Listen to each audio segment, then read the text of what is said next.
O Super Nintendo marcou a infância de muitos, inclusive a minha, é algo que não temos nem como colocar em palavras.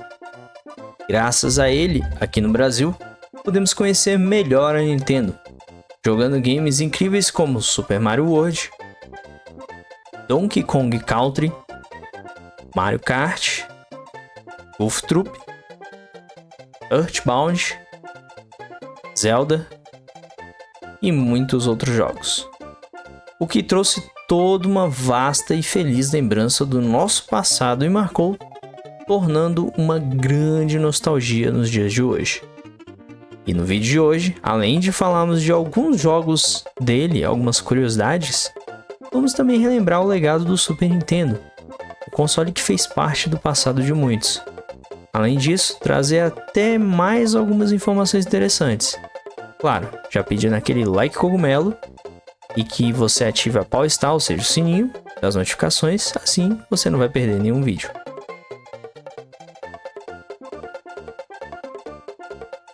Sabemos que o Super Nintendo, ou como chamam no exterior, SNES, foi um console que conseguiu se destacar em meio a tantos outros consoles. Vários jogos fizeram um grande sucesso mundial. Aqui no Brasil conhecemos diversos jogos, seja de forma oficial, jogando em um Super Nintendo, ou de uma forma menos oficial, através de emuladores, etc. Mas antes de falar do Super Nintendo, eu gostaria de falar sobre alguns jogos dele. O primeiro jogo que eu gostaria de falar é o Kirby Super Star. Apesar de ser planejado para ser lançado no Super Nintendo desde o início, ele acabou começando a ser desenvolvido no console antecessor do Super Nintendo, o Nintendinho conhecido aqui no Brasil, e no exterior chamado como NES. O protótipo do jogo para NES foi usado apenas para fins internos, como uma forma de finalizar todas as ideias que iriam para o produto final antes que a equipe tivesse um kit de desenvolvimento para o Super Nintendo. Esse processo pode ser visto com os sprites do NES para as habilidades Yo-Yo e Cutter, que foi lançado ao público mais de 20 anos depois em uma edição da Famitsu.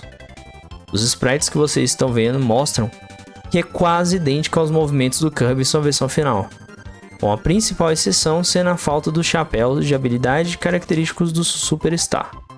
O diretor do jogo, Masahiro Sakurai, afirmou que esse tipo de estilo de desenvolvimento é benéfico para ele, já que a etapa inicial de finalizar todas as ideias de um jogo por meio de um protótipo interno torna o resto do desenvolvimento significativamente mais fácil, com muitas das ideias originais já sendo parcialmente concretizadas, antes que o desenvolvimento do produto final comece a tomar uma forma.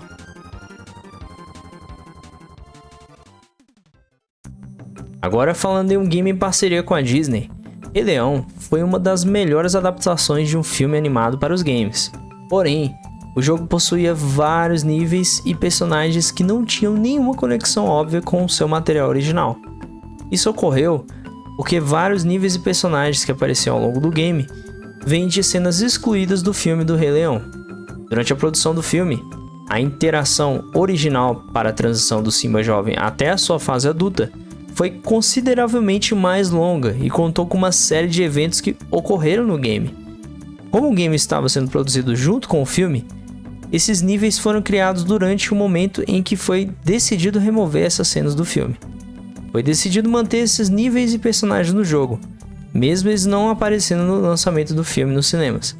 Isso significava que o jogo, na verdade, inclui uma série de eventos mais completa do que o próprio filme, tornando ele uma visão mais abrangente da história planejada do filme. Seria muito interessante se um dia nós tivéssemos uma versão definitiva do filme que mostrasse essas cenas.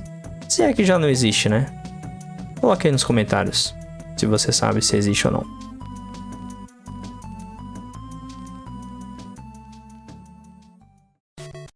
Embora Super Mario Bros. 2 não seja exatamente a versão original do segundo jogo da franquia no ocidente, sendo apenas uma reformulação do game japonês chamado Doki Doki Panic, gostaria de comentar da verdadeira versão do Super Mario Bros. 2, originária do Japão, que é muito mais similar ao Super Mario Bros. Original. Essa versão passou a ser conhecida como The Lost Levels no ocidente.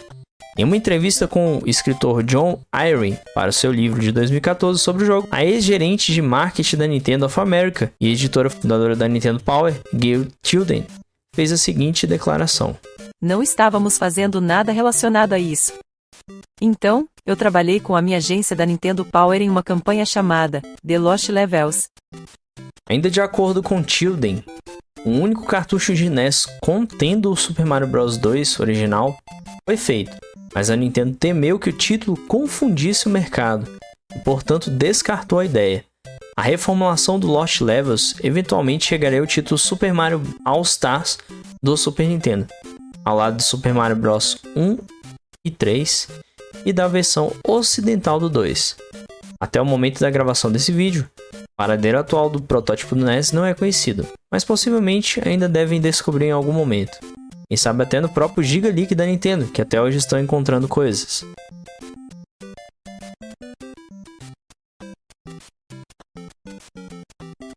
Agora sim, vamos falar dele, um dos consoles mais populares dos anos 90 no Brasil e no mundo, conhecido por aqui como Super Nintendo, ou SNES. É um dos consoles mais populares da Nintendo, e na época ele vendeu cerca de 49,1 milhão de unidades, que em comparação a outros consoles, principalmente o Nintendo Switch hoje em dia, pode ser considerado meio baixo. Afinal de contas, o Switch vendeu 141,41 milhões de unidades.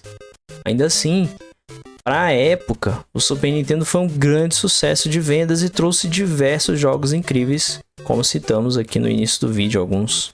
Inclusive, o Super Nintendo surgiu em resposta ao crescimento na participação do mercado do Sega Genesis. A Nintendo de fato estava satisfeita pelas vendas dos jogos de NES e não tinha planos imediatos de desenvolver um sucessor ainda, mesmo após o lançamento do sucesso da Sega, Sonic the Hedgehog. A Nintendo não ficou impressionada, além de estar convencida de que seus jogos eram superiores aos da Sega. Porém, à medida que o Genesis crescia e os desenvolvedores migravam para a Sega, a Nintendo percebeu que seu destaque na indústria dos games estava dando uma diminuída. O Genesis também teve impacto no design do Super Nintendo. O sistema foi chamado de Super Famicom no Japão e teve uma apresentação colorida e brilhante, com logotipo e botões multicoloridos. Inclusive, como podem ver, até a caixa dele é assim. Já na filial norte-americana da Nintendo, eles não queriam que o sistema fosse visto como brinquedo. Então é por isso que a versão americana do console tem um esquema de cores mais suave e uma logo cinza escura. O console ficou mais curvo para ajudar a evitar problemas comuns que tinha no seu console antecessor, o NES, ao qual alguns jogadores que não eram cuidadosos colocavam bebidas e até tigelas de cereal em cima do NES. Como podem ver, ele era bem plano, diferente do Super Nintendo. E isso facilitava a usar ele como apoio ou mesinha. E isso causou vários problemas, como derramarem alguma coisa que causou dano nos aparelhos. Era quase comum nos Estados Unidos as pessoas perderem seus consoles, ou ficarem com problemas devido a isso. Outro fato interessante, a ventilação do Super Nintendo fica na parte de trás. Durante a produção das primeiras unidades do Super Nintendo, uma mistura de produtos químicos que evitavam que ele pegasse fogo foi adicionada à fórmula do plástico, por razões de segurança. Mas vários lotes com uma mistura inadequada de produtos químicos deixaram algumas unidades do Super Nintendo suscetíveis a uma descoloração amarela ao longo dos anos. Muitos anos depois, algumas pessoas que tinham o console descobriram maneiras de remover a cor amarelada, com uma combinação de produtos químicos de limpeza. Durante os estágios de desenvolvimento, um dos designs de protótipo do Super Nintendo americano apresentava um mecanismo de manivela para colocar e retirar os cartuchos dos jogos. A Nintendo rejeitou esses designs porque, além de quererem algo simples de usar, eles não queriam alterar os componentes internos entre as versões norte-americana e a versão japonesa do console. Na verdade, o hardware interno idêntico significa que o sistema do Super Nintendo poderia jogar jogos do Super Famicom sem problemas, não tendo trava de região e nem rejeitando a versão do cartucho sendo japonesa ou americana. O único bloqueio de região do sistema era o fato de que os cartuchos tinham formatos diferentes para cada região. Alguns conceitos iniciais para o Super Famicom incluíam compatibilidade com versões anteriores com slot adicional para jogos Famicom, mas essa ideia foi descartada para economizar custos. Havia até uma unidade protótipo que conectaria os jogos do Super Famicom e o Famicom. O Super Famicom foi projetado como a intenção de adicionar unidades de expansão na parte inferior, incluindo o cancelado Nintendo PlayStation. Na versão japonesa do console existia um acessório chamado Satellaview que iria ajudar a distribuir os jogos digitalmente via satélite, semelhante ao conceito utilizado no Mega Modem da Sega e aos serviços de canal da Sega. O complemento apresentava jogos exclusivos para download, como F-02, além de um remake do primeiro Zelda com gráficos do Link to the Past. Também apresentava um sistema muito antigo de conteúdo para download que era armazenado em cartuchos de expansão. Além de poder jogar os jogos, os jogadores do Satellaview poderiam ouvir programas de rádio em tempo real e ler revistas digitais, todos acessados em um pequeno minigame com um hub, ao qual você poderia explorar e escolher o que queria fazer. A Nintendo continuou a apoiar o Satellaview por 5 anos, até que em março de 2000, a América do Norte tinha seu próprio hardware habilitado para a rede chamado X-Band, que também tinha uma versão para o Genesis. Era a primeira rede de jogos de console do mundo e funcionava emulando o modo multijogador local por meio de uma linha telefônica. O serviço custava $10 por mês, algo que daria uns 54,90 centavos no valor de hoje em dia, mas na época com certeza seria mais barato. Além disso, também tinham taxas de longa distância. O Super Nintendo também tinha um protótipo funcional de um cartucho que serviria para os adultos utilizarem serviços bancários online e era destinado a famílias que não tinham um computador em casa, além do cartucho vir com controle exclusivo de teclado.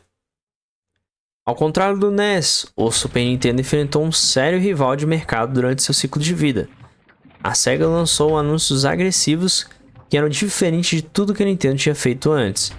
O vice-presidente de design da Nintendo of America fez a seguinte declaração em uma entrevista para o livro A História Definitiva dos Videogames. A Sega apareceu com uma propaganda agressiva nos criticando em seus comerciais. Eles chamavam a gente pelo nome e isso era algo realmente impactante. Nós então respondemos de forma bem-humorada e competimos o melhor que podíamos. A Nintendo também perdeu a parceria de algumas publicadoras de jogos devido ao seu padrão alto e exigente de controle de qualidade e altas taxas de licenciamento. Muitos editores japoneses que tiveram sucesso no NES ficaram felizes em atender e fornecer um grande suporte ao Super Nintendo e acrescentar uma imensa biblioteca de jogos de qualidade, mas algumas publicadoras na América do Norte consideravam padrões injustos, pois as taxas de licenciamento, segundo eles, eram muito altas. Em comparação ao mercado de jogos no PC, realmente havia uma discrepância nesse sentido. E por esse motivo a Electronic Arts, também conhecida como EA, teve uma parceria especial com a Sega que deu ao Genesis jogos de esportes populares. Isso contribuiu para a imagem de que o Genesis era um console mais adulto que o Super Nintendo, segundo a visão de muitos. Uma grande rasteira para a reputação do Super Nintendo veio quando Mortal Kombat foi portado para o Genesis e o Super Nintendo. Enquanto a versão do Genesis continha sangue vermelho, assim como a versão do arcade, a versão do Super Nintendo foi censurada e tinha mudado a cor do sangue, além de alterar alguns fatalities. Graças a isso, houve uma reação negativa e prejudicou a imagem da Nintendo junto aos jogadores mais exigentes. O código de restrição dos padrões da Nintendo excluía sangue excessivo e eles raramente faziam alguma exceção na época. O que é irônico, porque hoje em dia a Nintendo é muito mais aberta a isso. Temos jogos como Doom, Bayonetta e até o Mortal Kombat sem censura alguma. Mas na época, a Nintendo tinha uma outra visão e por isso eles forçavam a mudança e como resultado a versão do Genesis era mais fiel e sem censura. E além disso, vendeu bem mais do que a versão do jogo do Super Nintendo, o que era esperado devido a essa polêmica censura. Quando Mortal Kombat 2 foi lançado no Super Nintendo, uma grande mudança veio. O jogo teve a permissão de ter o sangue vermelho no game e a versão de Mortal Kombat 2 vendeu muito melhor que a primeira com censura, algo que já era esperado. Mas além disso, vendeu até mais que as vendas do jogo no Genesis. Algo que poucos sabem é que na Coreia o Super Nintendo também chegou, porém ele se chamava Super Comboy e chegou logo após o lançamento no Japão e foi distribuído pela Hyundai. Isso foi devido às leis que visam censurar toda e qualquer cultura japonesa na Coreia do Sul, após a Segunda Guerra Mundial. A Hyundai também distribuiu o NES e lá se chamava Comboy. além do Nintendo 64, que lá se chamava Comboy 64, e o Game Boy, que se chamava Mini Comboy. Falando em Game Boy, o Super Nintendo não era poderoso o suficiente para rodar o Game Boy via software. Então, para que fosse possível jogar jogos de Game Boy, ele tinha todos os componentes de Game Boy dentro dele. Esse componente ajudava a processar o jogo e o Super Nintendo distribuía a imagem. Claro que para isso, precisava de um cartucho adaptador para colocar os jogos de Game Boy no Super Nintendo. Então é isso, pessoal, esse foi o vídeo de hoje. Gostaria mais uma vez de agradecer a todos, lembrando para você dar o seu like cogumelo e também ativar o pau-estal, ou seja, o sininho, para não perder nenhuma notificação de vídeo novo. E comenta aí se você já conhecia alguma dessas curiosidades. Até o próximo vídeo, valeu!